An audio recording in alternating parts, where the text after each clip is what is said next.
الحمد لله رب العالمين،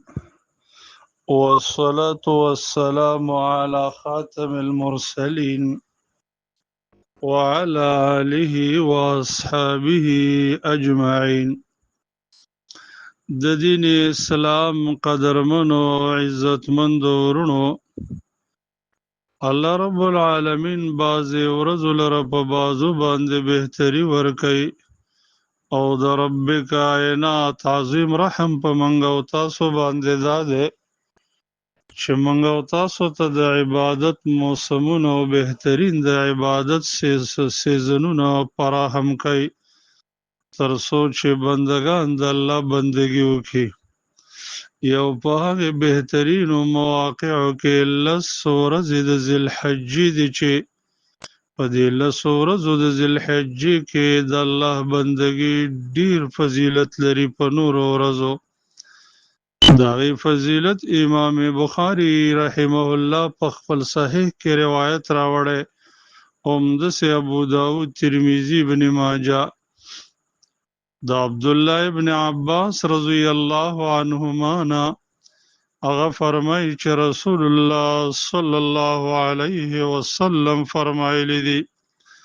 ما من أيام العمل الصالح فيهن أحب إلى الله من هذه الأيام العشر، يعني أيام العشر. قالوا يا رسول الله ولا الجهاد في سبيل الله؟ قال ولا الجهاد في سبيل الله إلا رجل خرج بنفسه وماله فلم يرجع من ذلك بشيء. نبی علیہ السلام فرمایي هیڅ ورځ نشته چې نیک عمل پکې الله رب العالمین ته ډیر محبوب دی د دغه لسو ورځو د ذوالحجې نه. صحابه کرامو عرض وکړ د الله رسوله جهاد فی سبیل الله هم د دې ورځو د عبادت اجر او ثواب ته نه رسیږي؟ د الله نبی فرمایل نه، د جهاد ثواب هم د دې ورځو د عبادت ثواب ته نه رسي مگر د هغه مجاهد اجر د دې ورځو د عبادت ثواب ته رسیږي چې یو سړی خپل نفس او مال میدان جنگ ته حاضر کی او هیڅ شی به ته واپس نه کی، مال د الله په لار کې ولګيږي او نفس هم د الله رب العالمین په لار کې شهید شي. په یو بل روایت کې داسې راځي چې ما من عمل ازکا عند الله عز وجل ولا اعظم اجرا من خیر يعمله في عشر الاضحى. نبی علیہ السلام فرمایي هیڅ یو عمل نشته چې الله رب العالمین ته ډیر غوره دی او ډیر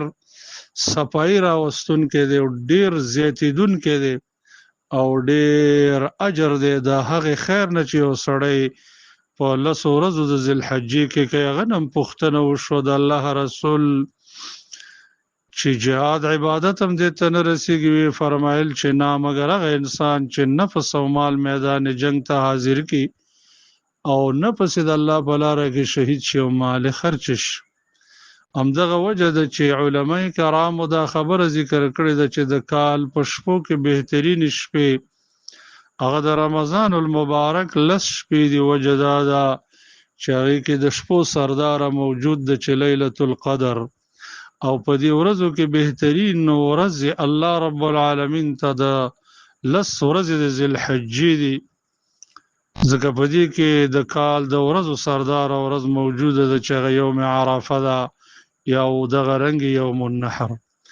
اوس دی ورځو کې کوم عبادات کول پکار دي؟ نو اول په هغه عباداتو کې چې ډیر ثواب دی هغه حج دی په دې ورځو کې، ځکه دا ورځې الله رب العالمین د حج د پاره انتخاب کړی دی او حج دومره ښکلی عبادت دی. نبی کریم صلی الله علیه وسلم فرمایي چې کوم انسان حج وکړو بېهوده خبرې پکې ونه کړلې د ګناهونو نه داسې صفا واپس کیږي لکه څرنګه چې د مور نه پیدا شوی. دویم د هغه عبادتو نه چې په دې ورځو کې زیات اهتمام پکار دی هغه روزه ده ځکه د الله نبی صلی الله علیه وسلم فرمایي او رب العالمین فرمایي د بنی آدم هر عمل یو پلسچن د باندې الله زیتی سوا د روزې نه روزه زما عبادت دی او زه به بدل ورکوم یعنی زما د عظمت سره چې څومره اجر مناسب دی زباغه ورکوم دی وجنب نبی کریم صلی الله علیه وسلم د ذل حج دا نه ورځ روزه نیول حدیث امام نسائی رحمه الله نقل کړی دی امام ابو داود او شیخ البانی رحمه الله صحیح کړی دی چې فرمای کان النبی صلی الله علیه وسلم یصوم 9 ذی الحجه ويوم عاشوراء وثلاثه ايام من كل شهر نبی علیہ السلام با د ذل حجې 9 ورځې روزې نیولې د عاشورا د ورځې او د هر میاشت نه بدري روزې نیولې دریم د هغه عبادتونه چې په دې میاشت کې زیات کول پکار دي او په دې لس ورځو کې ډېر کول پکار دي اغا سبحان الله والحمد لله ولا اله الا الله والله اکبر ځکه قران کریم کې الله د دې ذکر تذکرہ کړی دا فرمایي ليشهدوا منافع لهم ويذكروا اسم الله في ايام معلومات او د جمهور علما او رائداد چې ایام المعلومات نه مراد ایام العشر دا لس ورځې د ذل حجې د ذکر لپاره الله انتخاب کړی دي عبد الله ابن عباس رضی الله عنهما دا فرمایي همدسه امام احمد په صحیح سند باندې د عبد الله ابن عمر رضی الله تعالی عنهما حدیث نقل کړی دی چې نبی کریم صلی الله علیه وسلم فرمایي ما من أيام أعظم عند الله ولا أحب إليه العمل فيهن من هذه الأيام العشر فأكثروا فيهن من التهليل والتكبير والتحميد اس ورځ نشته چې الله په وړاندې باندې ډېر لوی دي او عمل پکې الله رب العالمین ته ډېر محبوب دی د لسو ورځو د ذل حجینا نو په دې کې الله اله الا الله الله اکبر الحمدلله ډېر وای او د تکبیرات او صفت الفاظ د دې چې دې بسړی وای الله اکبر لا اله الا الله والله اکبر ولله الحمد همدغه رنګي دا تکبیرات هغه سنت دي د نبی کریم صلی الله علیه وسلم چې هغه خلکو پریخي دي دا سنت د الله د نبی ژوندۍ کول پکار دي همدسي په دې ورځو کې قرباني کول یو بهترین عبادت دی چې د الله د نبی طریقه او قرباني به کوله عام اعمال صالحه چې هغه صدقه ده کاغه د قران تلاوت ده کاغه رشتہ دارانو سره رشتہ داری قائم ساتل او داسې نور خولي عبادتونه کول پکار دي چې دا موسم د الله په بندګۍ باندې آباد شي الله دې مونږ او تاسو لا په عمل کولو توفیق راکړي آمین